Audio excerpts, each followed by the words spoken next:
அப்புறம் காலப்போக்கில் அது மாறிடுச்சு. 96 தேர்தலப்ப சர்வே போட்டு திமுக தான் ஆட்சிக்கு வரும்னு சொல்லும்போது டாக்டர் ஃபோன் பண்ணாரு. என்ன நீங்க நாங்கெல்லாம் வந்து ரொம்ப கஷ்டப்படு வாழப்பாடி ராமமூர்த்தியும் டாக்டரும் அப்போ கூட்டணி. திவாரி காங்கிரஸ். ரொம்ப கஷ்டப்பட்டு வெயில்ல வந்து ஊர் ஊரா அலையிறோம். கிராமம் கிராமமா. டாக்டர் சொல்றது சரிங்க. கிராமம் கிராமமா அலைஞ்சது அவர்தான். நீங்க பாட்டுக்கு வந்து சர்வேல வந்து திமுக ஆட்சிக்கு வரும்னு சொல்றீங்க.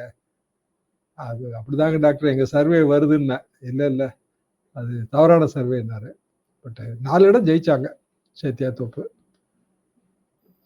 பாமக பிளவு ஆரம்ப கட்ட பிளவு பண்ருட்டி ராமச்சந்திரன் கொண்டு வந்தாங்க. 1993. 91 அவர் தான் ஒரே எம்எல்ஏ. யானை மேல உட்கார வச்சு அவரை வந்து ஊர்வலமா கூட்டு வந்தாங்க. யானை சின்னம் அவங்களுக்கு. அதுக்காக 93ல அவர் போர்க்கொடி டாக்டருக்கு எதிரா. போட்டி பாமக அவர் தொடங்கினாரு. நான் ஒரே ஒரு எம்எல்ஏ தான்.